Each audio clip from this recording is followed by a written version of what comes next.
Assalamualaikum warahmatullahi wabarakatuh dan salam sejahtera untuk kita semua. Senang sekali saya Pauline Miranti dapat menjumpai serta menyapa Anda pemirsa tentunya dalam program acara Catatan Akhir Tahun Vokasi Industri 2020. Dan tentunya di studio saat ini saya tidak sendiri pemirsa, sudah hadir di tengah-tengah kita Bapak Eko S.A. Cahyanto selaku Kepala Badan Pengembangan Sumber Daya Manusia Industri Kementerian Perindustrian Republik Indonesia. Mari sama-sama langsung kita sapa pemirsa. Assalamualaikum Pak. Waalaikumsalam. Apa Gimana kabar? Pak? Kabar baik Pak? Alhamdulillah baik. Saya juga alhamdulillah baik. Luar biasa nih Pak hari ini Pak. Nah Bapak mungkin langsung saja nih Pak tanpa berpanjang lebar kami penasaran nih Pak. Sebenarnya apa sih pentingnya kita membiarkan sektor industri bertumbuh meski di tengah pandemi COVID-19 seperti saat ini Pak? Bicara industri ya, terutama di masa pandemi ini hal yang sering saya dapat pertanyaan begitu. Pertama begini, industri selama ini selalu menjadi bagian yang terbesar dalam berkontribusi terhadap produk domestik bruto kita. Jadi PDB kita itu rata-rata per tahun itu antara 18-19%. Beberapa tahun terakhir ini dikontribusi oleh sektor industri pengolahan. Nah, sektor industri juga berperan besar dalam penerimaan negara, itu hampir 30% itu penerimaan negara yang berasal dari pajak berasal dari sektor industri.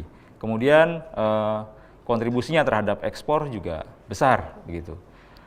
Dan lebih dari itu menyerap cukup banyak tenaga kerja di sektor ini. Oleh karena itu di masa pandemi ini kami Kementerian Perindustrian fokus untuk bagaimana bisa menjaga industri ini tetap bisa beroperasi. Kementerian Perindustrian mengeluarkan surat edaran Menteri Perindustrian nomor 4, 7, dan 8 di awal masa pandemi untuk memastikan bahwa sektor industri tetap bisa beroperasi. Melalui instrumen yang kita sebut sebagai izin operasional dan mobilitas kegiatan industri atau IOMKI, kita sudah memberikan hampir 19.000 izin kepada perusahaan-perusahaan industri dan perusahaan kawasan industri yang ini menjamin sekitar 5,1 juta orang tetap bisa bekerja. Nah, tahun ini, di tahun pandemi ini, ada kenaikan justru investasi di sektor industri. Kemudian juga beberapa industri ini tetap tumbuh positif, meskipun ada beberapa industri yang memang mengalami hard hit ya, atau suffer karena memang kondisi perekonomian dengan daya beli yang menurun, kemudian tekanan terhadap pasar sehingga mereka terkontraksi. Tetapi beberapa sektor industri justru mengalami kenaikan gitu. Misalnya di industri makanan dan minuman, industri farmasi, industri alat kesehatan, kemudian industri logam ini justru meningkat. Dan bahkan sampai dengan bulan Oktober kemarin kita masih mengalami surplus ekspor dari sektor industri itu.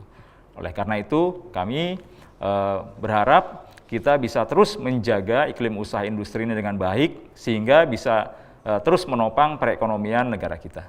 Baik, itu bisa dibilang masih angin segar ya Pak ya, tadi terkait investasi. Lalu bagaimana sih potret industri masih di tengah masa pandemi terkait dengan teknologi nih Pak?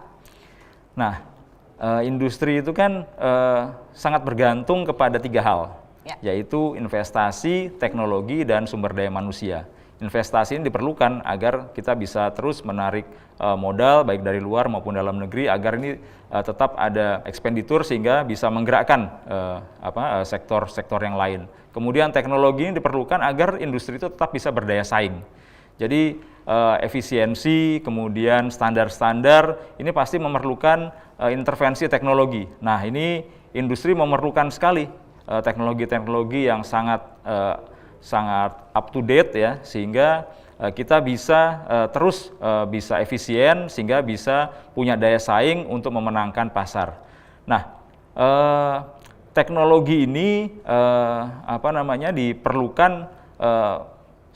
oleh industri juga dalam rangka bisa terus bertahan dan bisa memenangkan persaingan.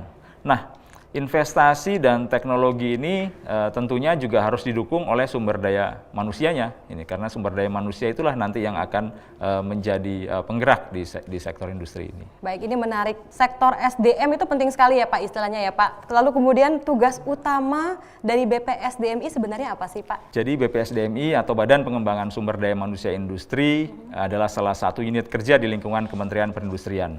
Tugasnya membangun dan mengembangkan 4 aspek dari sumber daya manusia industri, yaitu aparaturnya, baik di pusat maupun di daerah, karena mereka lah pembina industrinya, baik industri kecil, menengah maupun besar. Kemudian yang kedua adalah tenaga kerja industri. Nah, tenaga kerja industri ini saat ini jumlahnya cukup besar.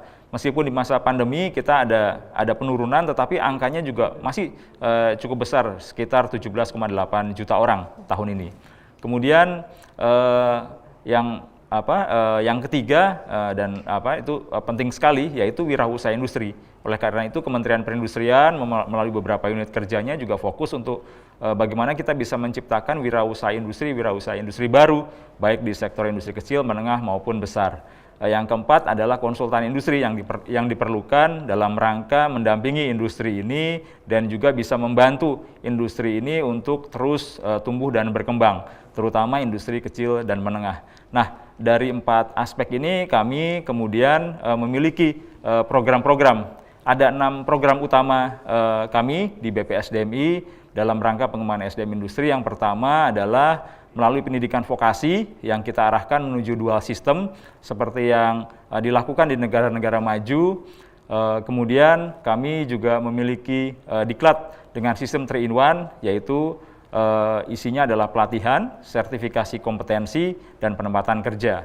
Kemudian kami juga terus membangun sesuai dengan kebutuhan politeknik dan akademi komunitas di wilayah-wilayah pusat pertumbuhan industri. Dan termasuk juga kami memfasilitasi dan membantu mereka yang ingin membangun politeknik maupun sekolah-sekolah vokasi di wilayah-wilayah pusat pertumbuhan industri tersebut. Yang keempat, kami terus mendorong pengembangan dan penguatan dari infrastruktur kompetensi karena ini diperlukan agar kita bisa menghasilkan SDM industri yang betul-betul kompeten. Kemudian yang kelima, kami punya program yang kalau kita tarik ke belakang 3 tahun terakhir, kita punya program yang namanya Link and Match SMK dengan Industri. Nah, dalam program ini kami sekarang sudah bisa memfasilitasi kerjasama untuk 2.615 SMK dengan 860 industri menghasilkan sekitar 5.000-an kerjasama di mana industri itu membantu dan memfasilitasi SMK itu mulai dari bantuan mesin peralatan, kemudian mereka membantu juga memberikan instruktur dari industri, kemudian juga membantu memfasilitasi pemagangan sampai dengan kegiatan-kegiatan lain yang diperlukan. Kemudian yang terakhir, kami saat ini sedang membangun yang namanya PD 4.0. Ini singkatan dari Pusat Pengembangan Inovasi Digital dan Pengembangan SDM Industri 4.0. Ini kami sedang bangun secara fisik di Jakarta dengan beberapa satelitnya yang sementara ini ada di beberapa politeknik dan fasilitas lain yang dimiliki oleh Kementerian Perindustrian.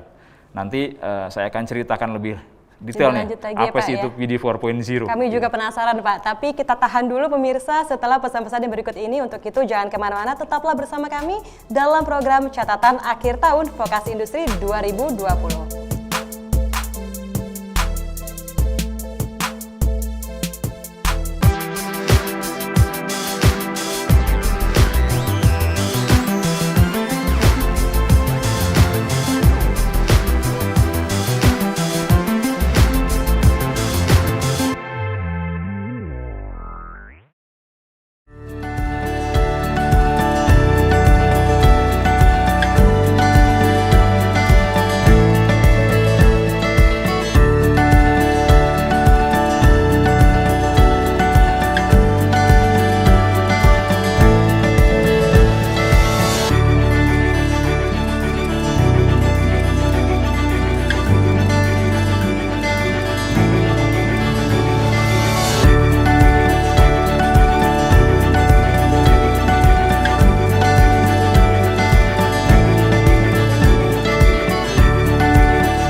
Baik pemirsa, kembali lagi bersama kami dalam program acara Catatan Akhir Tahun Vokasi Industri 2020 Skills for the Future. Dan tentunya masih bersama dengan Kepala Badan Pengembangan Sumber Daya Manusia Industri Kementerian Perindustrian, Bapak Eko S.A. Cahyanto. Pak, baik berbicara tentang tadi saya membuka segmen ini dengan tagline Skills for the Future. Sebenarnya apa sih makna daripada tagline tersebut? Skills for the Future itu adalah tema kita, bagaimana pendidikan vokasi ini betul-betul bisa memenuhi kebutuhan industri. Siswa, mahasiswa yang kita didik hari ini kan akan diluluskan kemudian, dan kemudian mereka akan menjadi bagian dari SDM industri. Nah, pendidikan vokasi itu harus terus-menerus menyesuaikan dengan kebutuhan industrinya. Mulai dari kurikulumnya, sistem pemagangannya, sistem praktek kerjanya, hingga proses sampai nanti mereka mendapatkan kompetensi yang diperlukan. Nah, dalam rangka itu kita menyiapkan sejak dini. Jadi pendidikan vokasi ini harus betul-betul tailor-made dengan kebutuhan industri. Itulah kenapa yang kita persiapkan hari ini yang memang dibutuhkan untuk masa depan. Apalagi sekarang kita sudah memasuki era revolusi industri 4.0, di mana ketidakpastian itu sangat terbuka dan besar sekali di masa depan. Anak-anak ini harus kita bekali dengan kemampuan sehingga mereka bisa lebih adaptif, mereka bisa lebih agile, dan tentunya apa yang diharapkan dari mereka kemudian bisa kita bekali. Nah, dalam rangka itu juga kita sekarang sudah punya kurikulum 4.0 di mana siswa dan mahasiswa ini dilengkapi dengan kompetensi agar mereka bisa memiliki kemampuan terkait dengan teknologi-teknologi terbaru yang kira-kira diperlukan ke depan. Pelajaran-pelajaran bahkan mengenai coding, mengenai statistik ini sangat diperlukan gitu, agar mereka bisa juga menganalisa kondisi yang terjadi. Di masa depan ini saya yakin diperlukan juga kemampuan-kemampuan untuk programming. Nah, dari semua ini kemudian kita bisa menyelenggarakan pendidikan vokasi yang ideal. Nah, ideal ini ya tadi untuk masa depan. Oleh karena itu tagline Skills for the Future kita buat tahun ini, dan kemarin pada saat wisuda nasional bersama seluruh unit pendidikan baik Politeknik, Akademi Komunitas, dan SMK di lingkungan Kemenperin, kita mulai tagline Skills for the Future ini. Baik, kemudian apakah SDM dan infrastruktur kita ini sudah siap, Pak, menghadapi industri 4.0? Kesiapan itu harus dimulai dari infrastruktur kompetensinya dulu. Baik. Makanya kita terus-menerus bekerja sama dengan industri, karena kerjasama adalah ruh dari pendidikan vokasi. Bagaimana kita bisa dengan erat bekerja sama dunia pendidikan dengan industri itu duduk bersama-sama, menyusun kebutuhannya, menyusun kurikulumnya, menyusun program-program pendidikan dan pemagangannya. Kemudian sama-sama juga menyusun indikator kelulusannya, sehingga kompetensinya mereka betul-betul sesuai dengan yang diperlukan. Ini semua kita lakukan karena selama ini dapat pelajaran yang betul-betul sekarang kita terapkan. Misalnya, pendidikan itu harus betul-betul spesialisasi. Program-program studi betul-betul harus dibuat dan diarahkan sesuai dengan kebutuhan dari kompetensi yang diarahkan. Dan tentunya kerjasama industri ini penting sekali. Setiap sekolah, setiap politeknik dan akademi komunitas harus punya mitranya sendiri. Dengan cara ini, ke depan kita bisa terus mendorong sistem pendidikan vokasi kita bisa menuju sistem ganda atau dual system. Untuk itu semua infrastrukturnya menjadi concern kami, tadi mulai dari kurikulumnya sampai dengan tempat uji kompetensi dan lembaga sertifikasi profesinya juga harus disesuaikan. Kita sebenarnya di Indonesia sudah punya yang namanya SKKNI. Nah, SKKNI inilah menjadi panduan bagi kita untuk menyusun semua program ini. Oleh karena itu kami juga mendorong pengembangan lebih banyak lagi SKKNI sehingga secara spesifik kompetensi-kompetensi itu bisa betul-betul kita siapkan. Baik, boleh mungkin Pak sambil dijelaskan juga tentang seputar link and match yang sudah dilakukan oleh BPSDMI, Pak. Link and match ini kami tidak hanya melakukan untuk unit pendidikan yang ada di lingkungan Kementerian Perindustrian, tetapi juga sejak 3 tahun belakangan kita juga melakukan fasilitasi untuk membantu menghubungkan antara SMK-SMK yang tersebar mulai dari Sumatera, Jawa, Kalimantan, sampai dengan Sulawesi dan Nusa Tenggara untuk bekerja sama dengan industri. Ada kerjasama yang dibuat berdasarkan kesepakatan-kesepakatan. Kemudian ada industri juga yang kemudian mengambil manfaat dari kegiatan ini. Beberapa contoh misalnya, ada beberapa industri yang membuat kelas khusus di beberapa SMK. Ini bagus sekali, sehingga pelajaran yang dilakukan di kelas-kelas khusus itu memang disesuaikan dengan industrinya. Nah, ini kami ingin dorong lebih banyak lagi. Terakhir 2 bulan yang lalu untuk sektor farmasi kita juga lakukan bantu kerjasamanya itu. Terakhir kami sekarang punya program bagaimana sekolah-sekolah ini yang kemarin sudah punya kerjasama dengan industri, kami berikan bantuan mesin peralatan, ke depan bisa menjadi bagian dari supply chain industrinya, itu paling tidak di lokalnya. Nah, ini kami sekarang membuat program bagaimana ini bisa berkembang dari beberapa SMK ini karena mereka punya mesin peralatan yang bisa dimanfaatkan. Kemudian dari Link and Match, dari program Link and Match ini kami juga dapat pelajaran bagaimana kita bisa terus-menerus mendorong industri ini bekerja sama dengan sekolah-sekolah. Oleh karena itu Kementerian Perindustrian sejak tahun lalu mengajukan usul bagaimana industri bisa mendapatkan insentif apabila mereka melakukan kegiatan vokasi. Nah, sekarang sudah ada super deduction untuk pajak bagi mereka yang melakukan kegiatan vokasi.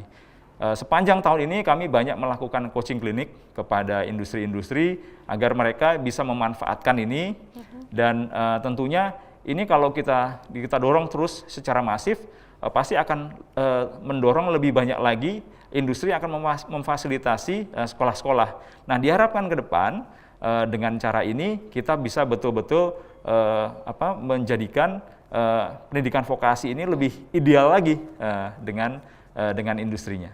Kemudian dalam proses pengembangan SDM ini Pak, apa sih tantangan yang dihadapi saat ini oleh bila kita lihat dari kacamata industri, Pak? Saya seringkali berkunjung ke industri, bertemu dengan teman-teman para pelaku industri. Memang yang secara umum dikeluhkan, dan ini juga terlihat dari banyaknya kajian bahwa lulusan sekolah-sekolah vokasi ini masih banyak yang pertama dari sisi knowledge mereka sudah lengkap, sudah cukup lengkap. Tapi untuk skills dan attitude ini masih kurang. Nah, ini yang kami dorong bagaimana 3 aspek dari kompetensi ini, yaitu pengetahuan, keterampilan, dan sikap perilaku bisa diberikan kepada para peserta didik ini. Nah, untuk itu kita mendorong pertama kita mencoba selain menyelaraskan kurikulum, kita melakukan pelatihan kepada guru-gurunya. Guru-guru ini harus punya kesempatan dan punya pengalaman magang di industri, agar mereka tahu bagaimana sih di lapangan seperti apa. Contoh sederhana saja, kalau di sekolah itu kan lebih banyak dinilai itu adalah aspek akademik. Betul. Yang secara konvensional ya. Jadi kalau nilainya bagus ya hasil ujiannya bagus, nilainya bagus begitu. Ketika masuk mereka ke dunia industri, yang pertama dinilai oleh pimpinannya ya di unit produksi misalnya. Itu bagaimana pertama mengenai disiplinnya, bagaimana sikap perilakunya. Karena itu dahulu yang diperlukan. Jadi kalau di pendidikan yang konvensional itu dimulai dari knowledge, skills, dan attitude. Nah, di lapangan, di industri, itu yang dinilai duluan adalah attitude-nya, baru skills dan knowledge-nya. Menarik. Bukan Mulai berarti dari attitude knowledge-nya ya, Pak, ya? betul, bukan berarti knowledge-nya ditinggal, bukan. Tapi yang menjadi penting sekali itu yang memang ini yang harus kita perlahan-lahan harus kita selaraskan. Nah ini tantangan terbesarnya sebenarnya, selain daripada kita tahu dalam penyelenggaraan pendidikan vokasi itu ya, capex dan opex-nya cukup tinggi. Bagaimana membangun sekolah-sekolah yang bagus dengan peralatan yang sesuai kebutuhan, bagaimana mengoperasionalisasikannya kan butuh biaya dan anggaran yang tinggi.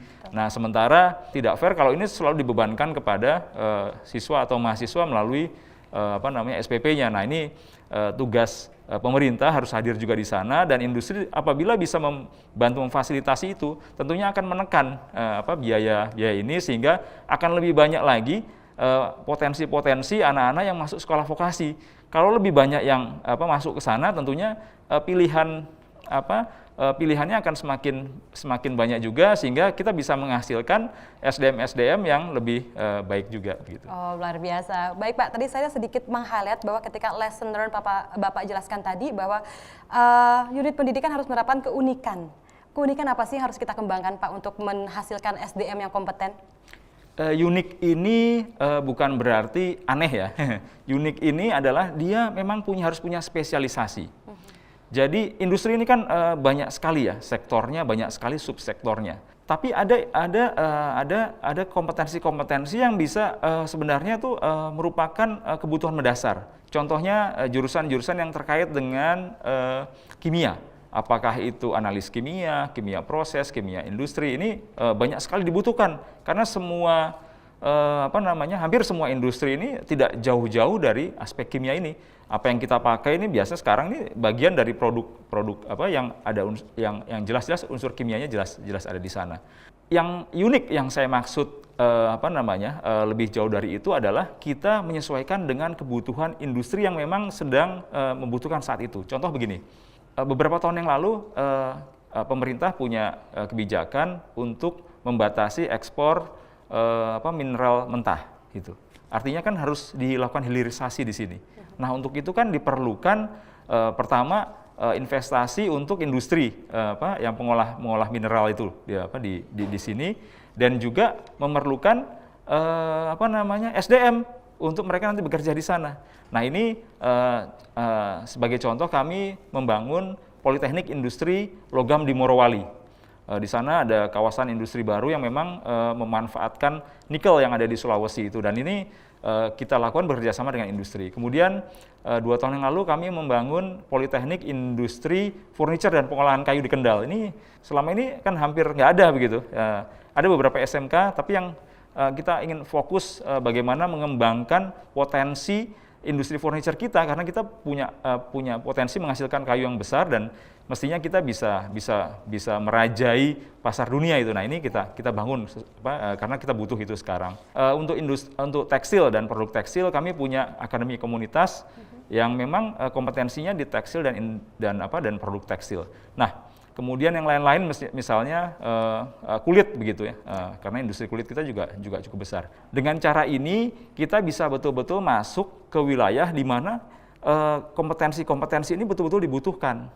Nah, ini yang ke depan kita juga bekerja sama dengan banyak pihak yang mereka punya concern dan keinginan untuk mendirikan sekolah-sekolah atau politeknik yang memang secara spesifik ada kebutuhannya di sana. Ini yang saya sebut memang kita harus memiliki spesialisasi atau keunikan sendiri di situ. Ya, keunikan seperti itu ya Pak ya. Betul. Ini semakin menarik, tapi kita lanjutkan lagi Pak di segmen berikutnya. Untuk itu pemirsa jangan kemana-mana, tetaplah bersama kami dalam program acara Catatan Akhir Tahun Vokasi Industri 2020 Skills for the Future.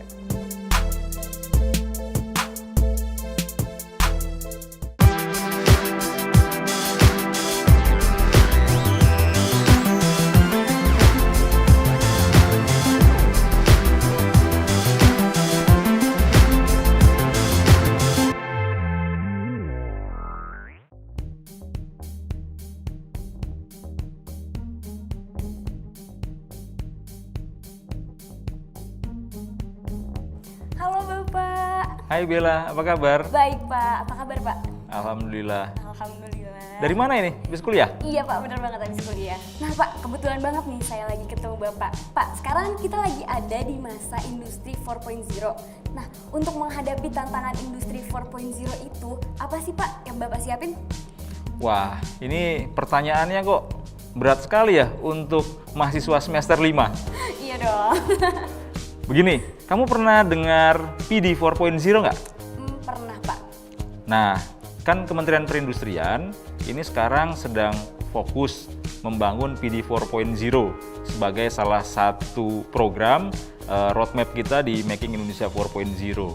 Nah, PD 4.0 ini kan sekarang sedang dalam proses pembangunan nih gedungnya di Permata Hijau. Nah, sambil menunggu itu selesai, kami membangun beberapa satelitnya di beberapa tempat, termasuk di sini. Sudah pernah lihat itu yang di lantai 2? Udah Pak, udah pernah lihat tapi belum pernah masuk. Nah, ini sekarang sedang disiapkan, semoga sebentar lagi betul-betul siap. Nah, kalau sudah siap, kami ingin semua yang punya kepentingan, semua stakeholder terkait dengan 4.0 itu bisa datang ke sana melihat. Karena baik PD 4.0 maupun satelit-satelitnya itu punya 5 pilar. Yang pertama, dia akan menjadi showcase. Kamu bisa datang lihat, oh seperti apa sih 4.0 itu? Kan banyak orang juga bertanya-tanya, apa sih 4.0 itu? Apakah semua berkaitan dengan teknologi, berkaitan dengan IT? Nah, ini ada banyak aspeknya di sana. Sebagai showcase, orang bisa datang ke sana melihat, mengamati, kemudian mengetahui, memahami gitu. Dalam rangka itu, kami mendorong banyak perusahaan masuk ke sana. Lihat seperti apa sih itu. Kemudian yang kedua, dia menjadi capability center. Kamu juga bisa datang ke sana, melihat dan berlatih. Punya kemampuan memahami dan bagaimana proses di dalam industri 4.0 itu. Yang ketiga, saya berharap nih, kita semua berharap bisa jadi ekosistem. Karena nanti di sana akan ada penyedia teknologi, ada service providernya juga, termasuk juga ada banyak pihak dari akademisinya, termasuk didukung oleh lembaga-lembaga keuangan. Nah, dari situ akan jadi ekosistem tuh, sehingga 4.0 itu bisa beroperasi dengan baik. Kemudian yang keempat, dia menjadi delivery center. Kami ingin mentransformasi. Kalau tadi di capability center orangnya, nah yang ini kami ingin industrinya bisa masuk 4.0, terutama industri kecil dan menengah gitu. Yang terakhir, pasti dia akan bisa menjadi satu innovation center karena akan ada banyak test bed atau project-project yang bisa dibuat di sana dan kemudian akan menghasilkan inovasi-inovasi baru. Itu yang kita siapkan itu. Wah, keren makanya ini ya, Pak. Luar biasa nih pertanyaan dari mahasiswi langsung ke saya mengenai bagaimana kita menyiapkan 4.0. Dan jawabannya juga pastinya luar biasa juga ya Pak. Lengkap banget, padat dan jelas pastinya. Nah Pak, apa SDM dan infrastruktur kita tuh udah siap Pak buat menghadapi industri 4.0? Siap, tidak siap, kita harus siap. Begitu. Makanya tidak boleh lagi tuh nanya, siap atau belum? Kita harus siap. Tahun lalu mungkin kamu biasa bisa jalan-jalan nih di akhir tahun ke luar negeri. Sekarang kondisi pandemi ini kita nggak bisa nih kemana-mana. Kita nggak pernah tahu apa yang terjadi di depan. Oleh karena itu dari sekarang kita betul-betul harus bisa menyiapkan diri kita, menyiapkan, kalau saya nih kan kamu mahasiswi di sini harus menyiapkan kamu untuk punya skills di masa depan. Nah, untuk itu kita terus-menerus menyesuaikan kurikulumnya, termasuk dosen-dosennya juga harus terus diupdate agar yang kamu miliki bisa menjadi bekal kamu di masa depan gitu. Jadi kita harus siap, semuanya harus siap gitu. Harus siap all the time ya Pak? Harus siap menghadapi tantangan ke depan. Ke depan nggak semakin mudah loh, akan semakin sulit. Persaingan akan semakin ketat. Pandemi ini aja kita masih belum bisa atasi dengan baik kan, gitu. Kita masih punya masalah nih. Apalagi di masa depan yang kita belum tahu nih, gitu. Jadi tidak boleh ada lagi kata belum siap atau tidak siap. Kita harus siap, gitu. Baik. Nah Pak, pertanyaan terakhir nih apa dari saya. Apa sih yang generasi saya harus lakuin untuk dapat mengantisipasi transformasi teknologi 4.0 Pak? Pertama belajar, Belajar, belajar, belajar, dan belajar. dan belajar. Belajar tidak hanya dilakukan di dalam kelas, tidak hanya di perpustakaan, tidak hanya kalau sekarang di ruang virtual classroom gitu, tapi juga harus belajar langsung di industrinya. Praktek kerja kan wajib. Betul. Magang kan wajib. Iya. Nah, di sana harus didapat tuh insight di industri itu seperti apa sih begitu. Nah, dari situ pasti akan ada hal-hal yang kamu harus tahu lebih banyak. Baca referensi, terus-menerus mencari tahu, biasakan meriset sesuatu sehingga bisa punya kemampuan lebih dari yang lain begitu. Kan sudah tahu pendidikan di Kemenperin tuh kita menyiapkan SDM industri untuk bisa berdaya saing secara global. Jadi nggak boleh kalah sama orang luar. Itu. Kita sudah ada di masyarakat ekonomi ASEAN. Hari ini kita sudah terlibat dalam RCEP. Tahu nggak RCEP? Regional Comprehensive Economic Partnership. Nah, kita bisa masuk ke banyak negara nih, banyak peluang. Cari tahu itu, peluang apa yang bisa kita dapat dari sana. Nah, dari situ saja kita tentunya harus bisa mendapatkan lebih banyak begitu. Kita harus tahu lebih banyak, kita harus belajar lebih banyak. Jadi sekali lagi, belajar. Gitu. Wah, keren banget. Makasih banyak Pak Eko atas jawabannya. Itu benar-benar ngebuka wawasan saya lebih luas lagi pastinya. Dan sampaikan juga ke teman-temanmu ya. Lain kali kalau ketemu lagi, ayo kita sama-sama di sini belajar. Manfaatkan satelit PD di lantai 2 STMI itu agar kamu juga bisa paham betul seperti apa sih itu. Ya, Siap, ini Pak. kita siapkan semua untuk kalian agar kalian bisa siap menghadapi masa depan. Siap. Terima kasih Bapak. Sama-sama Bella. Salam sehat ya. Salam sehat.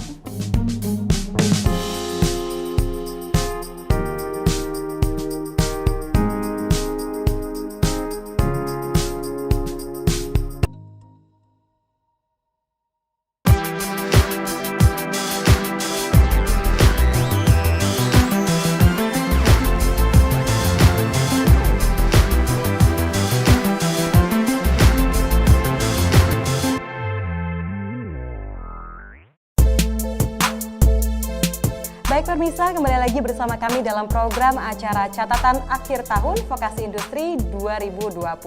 Dan tentunya kita akan melanjutkan lagi perbincangan kita yang semakin menarik, tentunya masih bersama dengan Kepala Badan Pengembangan Sumber Daya Manusia Industri Kementerian Perindustrian Republik Indonesia, Bapak Eko S.A. Cahyanto.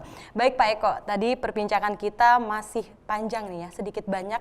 Tentunya tadi Bapak juga sudah menjelaskan tentang program-program yang dijalankan oleh BPSDMI. Kemudian masih ada nggak sih Pak program-program lainnya daripada BPSDMI? Mbak Pauline, kami punya banyak sekali sebenarnya program-program terkait dengan pendidikan vokasi ini. Kami pernah mengevaluasi kenapa sih banyak anak-anak lulusan SMK yang menganggur. Oh ternyata salah satunya mereka lulus usianya belum 18 tahun. Nah di sistem ketenaga kerjaan kita kan mereka baru bisa menandatangani kontrak kerja itu setelah usia 18 tahun. Akhirnya kami mencoba, karena ini waktunya singkat sekali, kami berharap ini bisa langsung diserap oleh industri. Nah kami membuat program, politeknik ini bekerja sama langsung dengan industri untuk mencari tahu kebutuhan real mereka dalam waktu segera itu apa. Nah dari situ kita mendesain programnya secara khusus dan kita rekrut anak-anak lulusan SMK ini. Kemudian kita masukkan program D1 yang di akhir masa pendidikan mereka langsung bekerja gitu. Dan sistem pendidikannya juga langsung on-site di perusahaan-perusahaan itu. Dari masa pandemi COVID-19 ini ternyata ada juga kebutuhan industri nih untuk melakukan upskilling dari pegawainya. Beberapa industri yang karena mereka ordernya menurun, ada yang harus terpaksa merumahkan tenaga kerjanya. Tapi ada juga mereka yang berusaha mempertahankan tenaga kerjanya karena kalau mereka kehilangan tenaga kerja ini, modal utama mereka tuh akan tiba-tiba hilang. Di situ mereka juga akhirnya membuat program untuk melakukan upskilling. Nah ini bentuknya diploma 1 juga, ini kita sudah lakukan kemarin. Kemudian kita punya program terkait dengan membangun infrastruktur kompetensi yang ideal, kita siapkan yang namanya ICT atau in-company training. Ini dibutuhkan karena siswa maupun mahasiswa yang mereka melakukan magang atau praktek kerja ini tidak bisa diserahkan begitu saja ke perusahaan. Harus ada mentor di perusahaan itu yang bisa memastikan mereka melakukan praktek kerja. Nah, ini yang namanya ICT atau in-company training. Nah, kami punya pelatihan untuk menyiapkan ICT, termasuk master trainernya, dan kita sekarang sudah punya beberapa grandmaster yang bisa menyiapkan master trainer dan kemudian in-company trainer. Kemudian kami melakukan banyak kerjasama internasional. Selain itu, kami sekarang mendorong agar sekolah-sekolah dan politeknik dan maupun akademi komunitas di lingkungan Kementerian Perindustrian juga bisa punya akreditasi internasional. Kami berharap kita bisa menyiapkan skills yang punya daya saing dan bisa masuk ke pasar global. Beberapa sekolah dan politeknik sudah punya ini. Mungkin pernah tahu sekolah menengah analis kimia atas yang di Bogor. Ini beberapa siswanya dalam beberapa tahun terakhir ini punya kesempatan magang di Belanda, di fasilitas pengujian di Belanda, karena mereka punya akreditasi sekolah ini dan diakui kompetensinya, sehingga tidak sulit mereka mendapatkan posisi-posisi di magang dan bahkan bekerja di Belanda. Nah, ini kita ingin dorong terus agar kita bisa betul-betul menyiapkan SDM kita punya standar yang lebih dan bisa bersaing secara global. Kita kan juga menghadapi masyarakat ekonomi ASEAN sudah 5 tahun ini. Nah, ini kita mestinya bisa manfaatkan jumlah penduduk kita yang potensinya cukup besar ini bisa juga keluar. Kami di BPSDM ini punya 28 satuan kerja di daerah, di hampir semua tempat di Indonesia. Dari ini semua kita berharap kita bisa membuat sistem atau hasil pendidikan maupun pelatihan yang ideal, yang memang sesuai dengan kebutuhan industri dan memang dibutuhkan oleh industri. Ya. Begitu. Dan tidak hanya industri dalam negeri, tapi juga secara global, internasional ya Pak ya? Kita harus juga bisa menjadi pemain global, kita punya banyak potensi untuk itu. Ya, saya yakin juga Pak. Baik Pak, kemudian kalau tadi kita sudah berbicara tentang kerjasama internasional dan bagaimana tadi siswa daripada Bogor, SMK Bogor ya Pak ya? Smakbu, ya. Smakbu Bogor sudah sampai ke Belanda. Nah, sekarang saya ingin tahu Pak, prestasi-prestasinya nih Pak, prestasi apa saja sih yang unit pendidikan yang Bapak pimpin peroleh di tahun ini Pak? Tahun ini cukup banyak prestasi yang didapat. Kalau dari siswa maupun mahasiswa, banyak sekali mereka memenangi kompetisi-kompetisi ya, terkait dengan akademik maupun terkait dengan vokasionalnya. Kemudian unit-unit pendidikan ini kemarin baru saja diumumkan, dan hari ini ada 2 unit pendidikan, yaitu SMK Semak Padang dan SMK Semak Bogor. Mereka mendapat predikat wilayah bebas korupsi dan melayani yang diberikan oleh kantor Kementerian PAN dan Reformasi Birokrasi. Kemudian salah satu politeknik kita juga menjadi ditetapkan sebagai wilayah bebas korupsi. Ini melanjutkan tahun lalu juga kita dapat predikat WBBM juga di SMK SMTI Padang. Selain itu beberapa sekolah dapat peringkat yang cukup baik dari hasil pemeringkatan kemarin yang dilakukan oleh lembaga pemeringkat untuk sekolah-sekolah di SMK. Dari 10 besar SMK yang diumumkan kemarin, di 3 besar, 2 diantaranya adalah SMK di bawah lingkungan Kemenperin. Yang nomor 1 adalah SMK Semak Bogor, dan nomor 3 adalah SMK SMTI di Yogyakarta. Nah, khusus SMK SMTI Yogyakarta ini juga punya prestasi yang sangat membanggakan, karena mereka sekarang ini menjadi satu-satunya SMK di dunia yang mendapatkan otorisasi dari Siemens sebagai training centernya Siemens. Jadi kalau di beberapa kesempatan seringkali SMK SMTI Yogyakarta ini disebut sebagai SMK Siemens, karena mereka punya kompetensi itu. Dan prestasi-prestasi mulai dari sekolah kami di Aceh, di Padang, di Medan, di Lampung, di Bogor, Jakarta, Bandung, Yogyakarta, di Kendal, kemudian di Solo, di Makassar ini luar biasa prestasinya.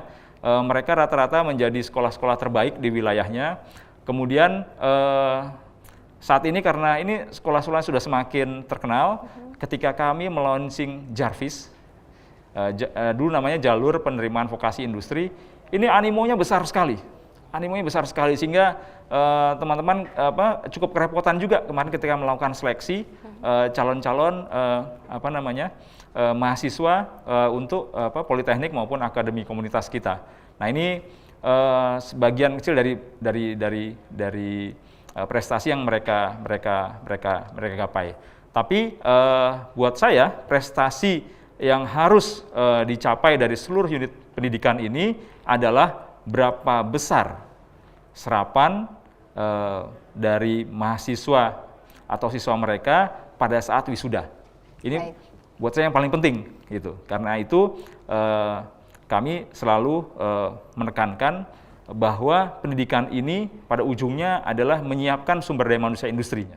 Ini yang penting sekali buat kami. Karena lagi-lagi kita memang menyelenggarakan pendidikan vokasi ini untuk kebutuhan industri. Baik, luar biasa. Sebelumnya kami ucapkan selamat kepada Bapak dan juga kepada unit pendidikan yang telah melakukan prestasi demi prestasi. Nah, pertanyaan ini Pak, apakah ada reward yang sudah Bapak siapkan untuk yang berprestasi ini Pak? Kami selalu menyiapkan apresiasi dan juga penghargaan secara khusus kepada mereka yang berprestasi ini. Dan ini secara tradisi kami lakukan itu setiap tahun. Tunggu saja bagi mereka yang berprestasi, kami sudah menyiapkan itu. Ya, stay tune terus, siap-siap nih ya. Jadi terus digali potensi dan jadilah yang berprestasi ya Pak ya. Jadi surprise nih, kejutan ya Pak ya. Harus jadi kejutan. Harus jadi kejutan, biar semangat ya Pak. Baik, kemudian apa yang akan Bapak lakukan nih untuk mempertahankan prestasi yang sudah diraih Pak? Untuk bisa terus memenangkan persaingan, kita tidak boleh berhenti berinovasi. Berkarya, melakukan sesuatu yang baik, pasti akan menghasilkan sesuatu yang baik.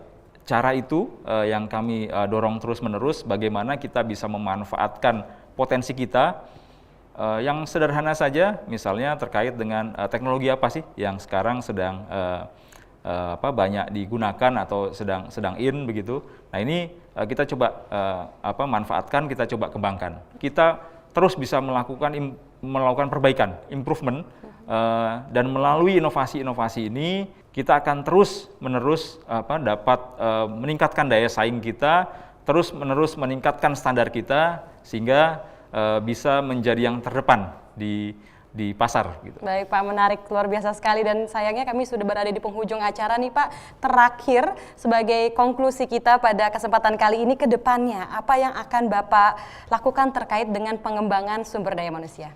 Tentunya kita tidak boleh berpuas diri atas apa yang sudah dicapai sekarang. Tantangan ke depan itu semakin besar. Kita harus terus-menerus mencari referensi, mencari upaya agar bagaimana kita bisa memenangkan daya saing. Pemanfaatan teknologi tadi, kemudian kita kerjasama dengan industri, selain itu kita betul-betul harus bisa memanfaatkan potensi yang ada. Ini adalah cara-cara kita untuk terus-menerus bisa menjadi yang terdepan. Baik. Gitu.